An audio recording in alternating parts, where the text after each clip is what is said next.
پاکستان سے کسی نے پوچھا قرآن خوانی کرنا کیا صحیح ہے؟ دیکھیں there are two types of Quran خوانی. دو قسموں کی قرآن خوانی ہوتی ہے، ایک اصال ثواب کے لیے اور ایک برکت کے لیے. اصال ثواب کے لیے قرآن خوانی چونکہ ایک عبادت ہے، عبادت کے طور پہ یہ کام کیا جاتا ہے اور عبادت کے لیے ہمیں ثبوت چاہیے. تو ہمیں نہیں ملتا کہ اجتماعی طور پر صحابہ کرام نے کہیں بھی ایصال ثواب کیا ہو. انفرادی طور پر کہ تو ثبوت کی اس لیے ضرورت نہیں ہے کہ کسی نے دل میں نیت کی ہو تلاوت سے کہ اس کا ثواب فلاں کو پہنچے، تو کیا پتہ چلے گا ہمیں؟ اس کے لیے تو کوئی روایت میں اس کا تذکرہ تھوڑی ہوگا. یہ تو دل کی حالت ہے، کیونکہ صرف آپ یہ دل میں نیت کر لیں میں جو یہ میں عبادت کر رہا ہوں اس کا ثواب فلاں کو ملے، تو اسی کو ایصال ثواب کہتے ہیں. کس صحابی نے دل میں نیت کی نہیں کی اس بارے میں روایت میں ہمیں ملتا نہیں ہے، اور یہ دل کی چیز ہے، اس پر ہم مطلع ہو نہیں سکتے. تو ہمیں حدیث سے اتنا پتہ چلتا ہے کہ نیکی کر کے میت کو اس کا ثواب پہنچایا جا سکتا ہے، اتنا ہمیں ثبوت ملتا ہے، اسپیسیفک قرآن کا نہیں ملتا. تو جب نیکی کا ثبوت ملتا ہے تو قرآن بھی ایک نیکی ہے، تو وہ پڑھ کے بھی ثواب پہنچایا جا سکتا ہے. لیکن اجتماعی طور پر قرآن پڑھنا یہ اگر صحابہ کے دور میں ہوتا تو یہ تو نظر آنے والی چیز ہے نا، تو اس کا ثبوت ہوتا. جب نہیں ہے تو اس کا مطلب صحابہ میں نے یہ کام نہیں کیا. حضرت ابو بکر کا انتقال ہوا تو ہمیں نہیں ملتا کہ حضرت عمر نے لوگوں کو جمع کر کے قرآن پڑھایا ہو. حضرت عمر کی شہادت کے بعد ہمیں نہیں ملتا حضرت عثمان نے لوگوں کو قرآن خوانی کروائی ہو. تو یہ قرآن خوانی کرنا ایصال ثواب کے لیے بہرحال یہ ہماری نظر میں بدعت اور ناجائز عمل ہے. باقی برکت کے لیے قرآن خوانی کرنا، تو برکت کا تعلق ہے رقیہ سے. وہ ایز اے رقیہ ہوتا ہے. رقیہ کہتے ہیں دم، جیسے سورہ بقرہ پڑھتے ہیں آپ، سورہ فلق، سورہ ناس پڑھتے ہیں، تو ایسے ہی اجتماعی طور پر لوگ قرآن پڑھ لیتے ہیں گھر میں کہ برکت ہوگی دکان میں مکان میں. تو یہ بطور عبادت نہیں ہے، بطور رقیہ کے. رقیہ علاج ہوتا ہے، تو علاج کے لیے ثبوت کی ضرورت نہیں ہوتی تو کہ نبی صلی اللہ علیہ وسلم سے اس طور پر یہ رقیہ ثابت ہو، کیونکہ بطور علاج ہے نا، تو کوئی بھی آیت پڑھی جا سکتی ہے، کسی بھی طرح سے پڑھی جا سکتی ہے. تو اس لیے برکت کے لیے قرآن خوانی بذات خود ایک جائز عمل ہے، ایصال ثواب کے لیے جائز نہیں ہے. ہاں بعض علماء نے برکت کے لیے قرآن خوانی کو بھی اس لیے منع کیا کہ اس سے بدعت کی تائید ہوتی ہے. تو یہ بہرحال ایک اختلافی مسئلہ ہے، جو مسئلے میں اختلاف آ جائے تو اس میں شدت ٹھیک نہیں ہے. کوئی کر رہا ہے تو وہ ہمارے ایک دوست ہیں آسٹریلیا میں، سلیم بھائی، وہ کہتے ہیں آنے والے کو روکو نہیں، جانے والے کو ٹھوکو نہیں. ان کا ایک ڈائلاگ ہے. تو جو کر رہا ہے اس کو روکو نہیں، نہیں کر رہا ہے تو اس کو ٹھوکو نہیں، جانے دو اس کو. نو شہر و فیروز پاکستان سے، اگر قرآن پاک یاد ہو اور ایام حیض میں زبانی پڑھا جائے تو کیا یہ صحیح ہے یا نہیں؟ نہیں، حیض میں قرآن نہیں پڑھ سکتے، اس پہ میں مدلل کلپ ریکارڈ کروا چکا ہوں. سیف الدین ضیاء دہلی سے، میرے امتحان شروع ہونے والے ہیں جس کا ٹائم 12:30 ہے، تو میں ظہر کی نماز کس وقت ادا کروں گا؟ بھائی مجھے نہیں پتا آپ کے یہاں ظہر کے ٹائم شروع کب ہوتا ہے ختم کب ہوتا ہے. تو امتحان اگر 12:30 پہ شروع ہو رہا ہے اور ظہر کا وقت پہلے شروع ہو جاتا ہے تو پہلے پڑھ لیں ظہر کی نماز. اور اگر ظہر کا وقت 12:30 تک شروع نہیں ہوتا تو پھر امتحان ختم ہونے کے بعد اگر ظہر کا وقت قائم رہتا ہے تو پڑھ لیں، امتحان ختم ہونے کے بعد پڑھ لیں. اور اگر آپ سمجھتے ہیں ایگزامینیشن ہال میں جتنی دیر بیٹھوں گا ظہر کا پورا وقت ختم ہو چکا ہوگا، نقشے میں دیکھ لیں، میپ میں، یعنی جو جدول ہوتا ہے نا جس میں نمازوں کے ٹائم ہوتے ہیں، تو پھر آپ کو امتحان کے دوران نماز پڑھنی پڑے گی. اس کا طریقہ یہ ہے کہ آپ کسی بہانے سے چلے جائیں، واش روم چلے جائیں یا کہیں بھی وضو کر لیں اور پھر جا کے جلدی سے 4 فرض پڑھ لیں. آپ سنتیں ایسی مجبوری میں چھوڑ دیں آپ، لیکن فرض نماز کسی قیمت پہ قضا نہیں ہو سکتی، خوب سمجھ لیں. عائشہ اختر راجستھان انڈیا سے، ہمارے ہاں 2 باتیں بڑی عام ہیں. ایک یہ کہ حشر میں ایک سوال ہوگا جس میں آپ سے پوچھا جائے گا کہ آپ کا پیر کون ہے. اگر اس کا جواب نہیں دے پائے تو جہنم میں جائیں گے. دوسری یہ کہ جس کا کوئی پیر نہیں ہوتا اس کا پیر شیطان ہوتا ہے، اس لیے پیر بنانا بہت ضروری ہے. تو مہربانی کر کے بتائیں کیا یہ باتیں درست ہیں؟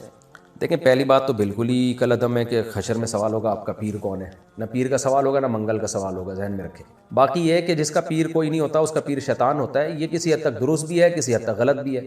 درست اس سینس میں ہے کہ عام طور پر جب آپ کے پاس علم نہیں ہوتا اور آپ صاحب علم کو اپنا رہبر بھی نہیں بناتے تو آپ گمراہ ہو جاتے ہیں، پھر گمراہ لوگ آپ کو گمراہ کر دیتے ہیں، غلط قسم کے اسکالرز کے ہتھے چڑھ جاتے ہیں آپ. تو صحیح علماء جو صحیح علم رکھتے ہیں ان کو پیر و مرشد بنائیں آپ، کیونکہ نبی صلی اللہ علیہ وسلم نے فرمایا، بلکہ قرآن میں فَاسْأَلُوا أَهْلَ الذِّكْرِ إِن كُنتُمْ لَا تَعْلَمُونَ، تمہیں علم نہیں ہے تو اہل علم سے پوچھو، ان سے رابطہ کرو. تو اس سینس میں علماء پیر و مرشد ہوتے ہیں. تو آپ جس کو بہتر سمجھیں کہ یہ اس کے پاس تقویٰ زیادہ، علم زیادہ ہے، تو اس کو اپنا بڑا بنا لیں، لیکن وہ خود سنت کا متبع ہو، خود توحید پرست ہو، بدعتی نہ ہو، شہوت پرست نہ ہو، حب دنیا کا مریض نہ ہو.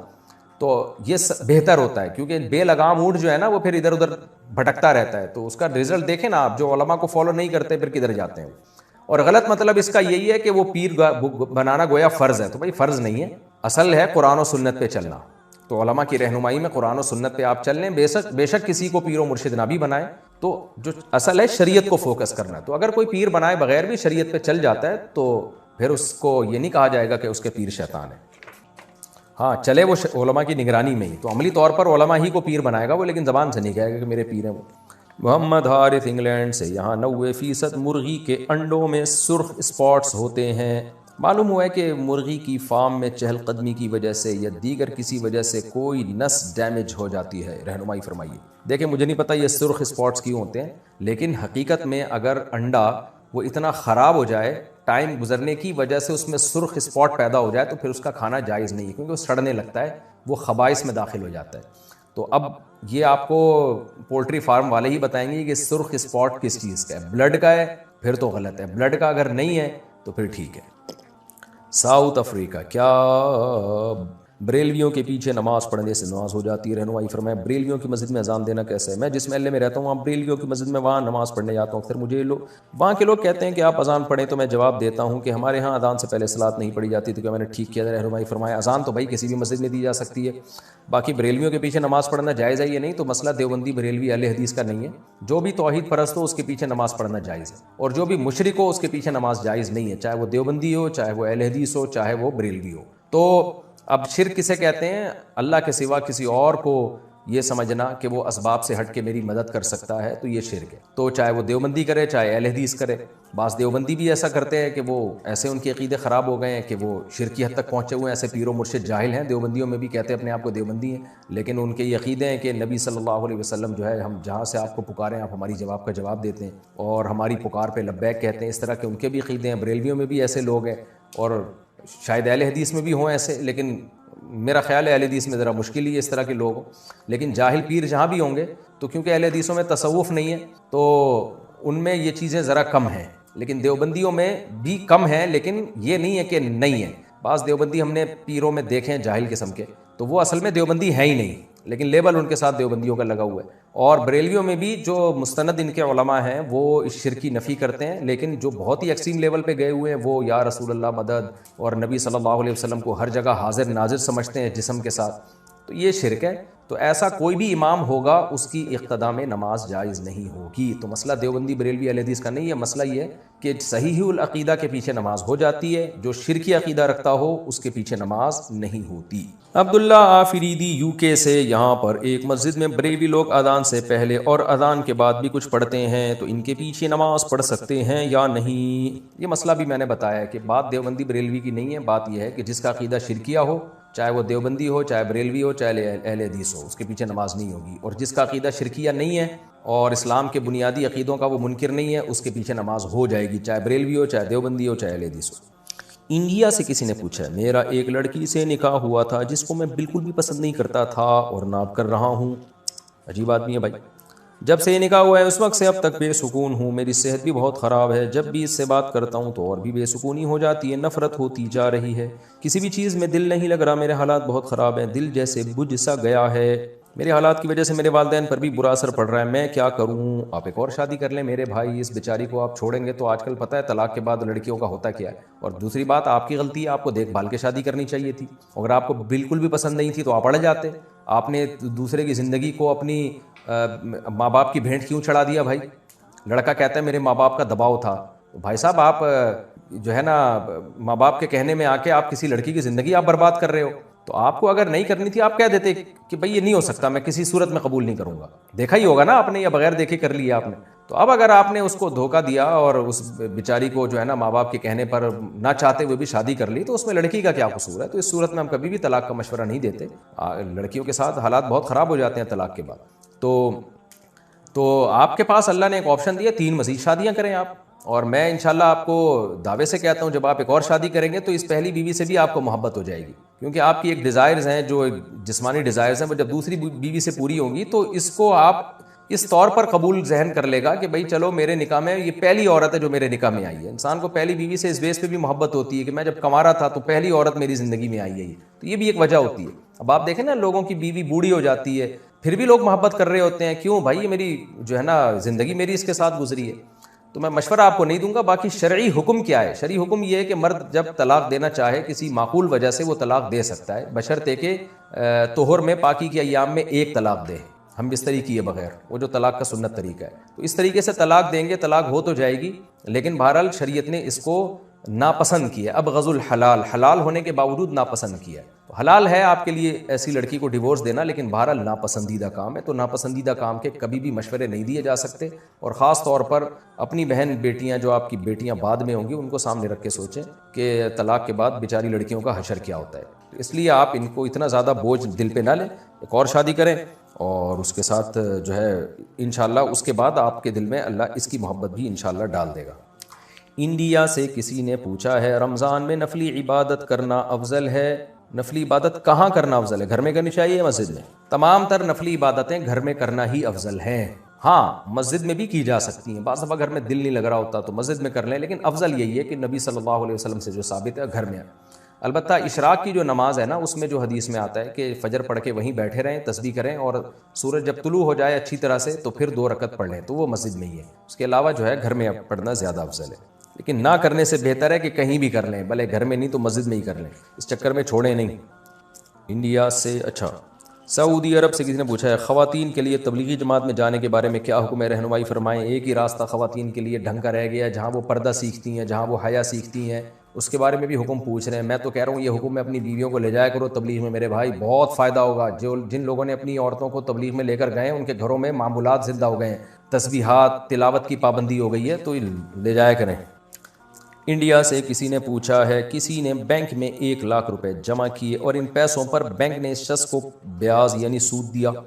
ان بیاض کے پیسوں کا وہ شخص کیا کرے گا، اس کی وضاحت کریں. غلط کام کیا اس نے، بینک میں کیوں سودی بینک میں رکھے؟ بہرحال اب رکھ لیا تو جو سود ملا ہے اس کو لے لے اور ثواب کی نیت کے بغیر صدقہ کر دے.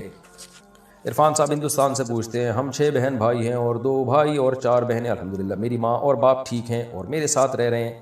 میرے والد کے پاس 3 جائیدادیں تھیں، جن میں انہوں نے میری بہنوں کی شادیوں کے لیے 2 جائیدادیں بیچی تھیں، اور ان کی شادی میں انہوں نے انہیں سونا اور پیسہ اور دیگر گھریلو ضروریات جیسی قیمتی چیزیں دے دی تھیں. اور میرے والد نے انہیں بتایا تھا کہ میں نے آپ کی خاطر کروڑوں کی 2 جائیدادیں بیچی ہیں، آپ کو پیسے اور سونا دیا ہے اور آپ کی شادیاں اچھے طریقے سے کی، باقی جائیداد ان 2 بیٹوں کی ہوگی جو میں اور میرا بھائی ہیں. اور وہ بھی اس وقت اس پر راضی ہو گئے تھے. اب اتنے سال گزر چکے کہ میری بہنیں اس پراپرٹی میں حصہ مانگ رہی ہیں جو میری اور میرے بڑے بھائی کی ہے. میرے والد اور والدہ اب بھی ایک ہی فیصلے پر ہیں کہ باقی ماندہ جائیداد مجھے اور میرے بھائی کو تقسیم کر دیں. الحمدللہ ہماری بہنوں کی اچھی جائیدادیں ہیں، لیکن پھر بھی وہ اس جائیداد میں حصہ کا مطالبہ کر رہی ہیں جو میرے والد نے میرے اور میرے بھائی کے لیے رکھی ہے. جو رقم اور سونا میرے والد میری بہنوں کو ان کی شادی میں میرے والد نے دیا تھا وہ اس حصے کے مقابلے میں بہت زیادہ قیمتی ہے، وہ جو جائیدادیں مانگ رہی ہیں. میں صرف یہ واضح کرنا چاہتا ہوں کہ کیا میں یہ جائیداد اپنے والد اور والدہ سے لے سکتا ہوں؟ کیا اسلام میں اس جائیداد کو قبول کرنا قانونی ہوگا؟ براہ کرم مجھے مشورہ دیں، مسئلہ بتائیں. دیکھو ابھی آپ کے والد صاحب زندہ ہیں تو اس میں نہ بہنوں کا حق ہے نہ آپ کا حق ہے، لیکن آپ کے ابا نے جب کروڑوں کی جائیدادیں یا کروڑوں روپے بیٹیوں کو دے دیے تو اب ابا کو چاہیے کہ اتنا ہی پیسے بیٹوں کو بھی دیں. یہ کہنا کہ جائیداد میں بیٹیوں کا حصہ نہیں ہے یہ غلط ہے، کیونکہ ابا کے انتقال کے بعد جتنا ابا کا مال ہوگا دوبارہ سے اس میں پوری وراثت تقسیم ہوگی اور بہنوں کو بھی پورا حصہ ملے گا. تو اب اس کا یہی حل ہے کہ ابا چونکہ ابھی زندہ ہیں تو زندگی میں یہ کام کر لیں کہ جب بہنوں کو دے دیا ہے تو پھر بیٹوں کو بھی ان کا حصہ زندگی میں دے کے ہینڈ اوور کر دیں. یہ کہنا کافی نہیں ہے کہ میرے مرنے کے بعد بیٹیوں کا حصہ نہیں ہے. نہ، ابا کا انتقال ہوگا تو مرنے کے بعد دوبارہ بیٹیوں کا حصہ ملے گا، کیونکہ وراثت مرنے کے بعد اس کا حق ثابت ہوتا ہے. تو جو حق ثابت ابھی ہوا ہی نہیں ابا وہ اس سے دستبردار کر ہی نہیں سکتے. تو اس لیے ابھی سے ابا بیٹوں کو دے کے ہینڈ اوور کر دیں گے تو ٹھیک ہو جائے گا، نہیں کریں گے تو اس جائیداد میں بیٹیوں کا پورا حصہ ہوگا. وحید احمد ضلع مستونگ بلوچستان سے مفتی صاحب، میرا سوال یہ ہے کہ کیا خرگوش حلال ہے یا نہیں؟ اکثر لوگ کہتے ہیں کہ حرام ہے. غلط کہتے ہیں بھائی، خرگوش حلال ہے، اس کی حلت حدیث سے ثابت ہے. خرگوش اصل میں شاید حرام اس لیے کہتے ہیں، خر کہتے ہیں گدھے کو عربی میں، اور گوش کان کو کہتے ہیں. تو گدھے جیسے اس کے کان ہوتے ہیں نا، تو شاید اس وجہ سے لوگ سمجھتے ہیں کہ یہ گدھے کے حکم میں ہے. تو لوگوں کو بتا دیا جائے کہ یہ گدھے جیسا کان ہے، خالی ہے، خود گدھا نہیں ہے یہ. تو کان نہ کھائیں آپ، باقی باڈی کھا لیں آپ. تو باقی خرگوش حلال ہے، صحیح حدیث سے یہ بات ثابت ہے اور اجماع امت سے ثابت ہے، کھا سکتے ہیں. پاکستان سے کسی نے پوچھا ہے فرض نماز میں پڑھے جانے والے نفل کھڑے ہو کر پڑھنے چاہیے یا بیٹھ کر؟ کھڑے ہو کر پڑھنے چاہیے نوافل فرض نماز کے بعد، یا کبھی بھی جب نفل پڑھتے ہیں تو کھڑے ہو کر پڑھنے میں ڈبل ثواب ہے، بیٹھ کے پڑھنے میں آدھا ثواب ہے. عرفان صاحب ہندوستان سے پوچھتے ہیں ہم 6 بھائی بہن ہیں، 2 بھائی اور 4 بہنیں. اچھا یہ تو ہو گیا مسئلہ. شہباز احمد بہار انڈیا سے، کیا بنا توبہ کے قضا نماز ہو جائے گی؟ کافی بار میں جان بوجھ کر نماز چھوڑ دیتا ہوں، پھر جب وقت ملتا ہے تو اس کی قضا پڑھ لیتا ہوں، جبکہ میں توبہ نہیں کرتا اور دل میں نیت بھی نہیں ہوتی کہ آئندہ نہیں چھوڑوں گا، تو کیا ایسے میں میری نماز ہو جائے گی؟ قضا کرنا نماز کا سب سے بڑا گناہ ہے، چھوٹا گناہ نہیں ہے، تو یہ ہلکی بات نہیں ہے جو آپ نے لکھ دی کہ میں نماز قضا کر دیتا ہوں۔ تو بھائی آپ نماز اللہ نہ کرے قضا ہو جائے سچی توبہ بھی کریں اور پھر اپنے اوپر کوئی سزا بھی رکھیں، کوئی کفارہ دیں، جرمانہ دیں اپنے اوپر، تاکہ نماز قضا ہونے سے اپنے آپ کو بچائیں، کھانا چھوڑ دیں ایک ٹائم کا جب جو نماز آپ سے چھوٹتی ہے۔ تو توبہ کرنے سے باقی یہ کہ گناہ معاف ہوتا ہے اور آئندہ آپ دوبارہ سے پھر عزم کریں نماز پڑھنے کا، لیکن یہ چھوٹا گناہ نہیں ہے، یہ ذہن میں رکھیں۔ پاکستان کے نے پوچھا اگر ایک ہی کمرے میں نماز پڑھی جا رہی ہو اور دوسری طرف کوئی آواز بند کر کے موبائل استعمال کر رہا ہو، یعنی کوئی تصویر یا ویڈیو ہی دیکھ رہا ہو اور موبائل کی پچھلی سائیڈ نماز پڑھنے والے کی طرف ہو، تو کیا نماز قبول ہو جاتی ہے؟ پتہ نہیں کیا پوچھا ہے، ایک کمرے میں نماز پڑھی جا رہی ہے اور دوسری طرف کوئی آواز بند کر کے موبائل استعمال کر رہا ہو، ہاں تو نماز آپ کی ہو جائے گی، وہ پیچھے بیٹھا ہوا ہے جو مرضی کر رہا ہے، آپ کا اس سے کیا لینا دینا۔ پاکستان سے پوچھا کیا صدقے کے پیسوں کو سر کے اوپر سے وار کر دینا جائز ہے؟ ہمارے ہاں نئی دلہن جب گھر آتی ہے تو صدقے کے پیسوں کو یا مرغی کو اس کے اوپر سے وارا جاتا ہے، کیا یہ صحیح ہے؟ جہالت والی بات ہے، یہ نہیں کرنا چاہیے۔ وہ ایک یوٹیوب پہ میں نے کلپ بھی دیکھا تھا، مرغی کو اوپر سے گزارا، اس نے بیٹ کر دی، تو اور پھر مرغیاں ذبح کر کے صدقہ کرنا یہ بھی عجیب سی چیز ہے، لوگ سمجھتے ہیں خون بہنے سے بلائیں ٹلتی ہیں، تو جس غریب کو دینا ہے تو مرغی کی قیمت ہی دے دو اس کو، آپ وہ جو چاہے گا خرید لے گا، تو یہ دلہن کے اوپر سے نہیں گھمائیں، بس ویسے ہی صدقہ کر دیں اور پیسے صدقہ کیا کریں، مرغیاں نہ گھمایا کریں۔ مسیح الرحمان حیدرآباد انڈیا سے، سعودیہ میں رہتا ہوں، فیملی کے ساتھ اس سال حج کرنے کا ارادہ ہے، مگر میرے والدین جو کہ انڈیا میں رہتے ہیں انہوں نے اب تک حج نہیں کیا، کیا والدین کو حج کرائے بغیر میں اپنی بیوی کو حج پر لے جا سکتا ہوں؟ اس کے بارے میں کیا حکم ہے؟ اگر آپ پر حج فرض ہو چکا ہے تو آپ پہلے حج کر لیں، اگر ماں باپ پہ حج فرض تھا تو پھر ان کو کرا دیں آپ، لیکن اگر ان پہ حج فرض نہیں ہے آپ پہ ہے تو پھر آپ پہلے کر لیں، ماں باپ کو پھر بعد میں کرا دیے گا۔ اور اگر یہ بات ہے کہ آپ پہ حج فرض ہے اور آپ بالکل ینگ ہیں اور ماں باپ اتنے بوڑھے ہو چکے ہیں کہ آپ کو خطرہ ہے کہ اگلے سال ان میں ہمت نہیں رہے گی، تو پھر ڈیلے کرنے میں بھی کوئی حرج نہیں ہے، پھر ماں باپ کو پہلے کرا دیں اور اگلے سال پھر آپ کر لیے گا۔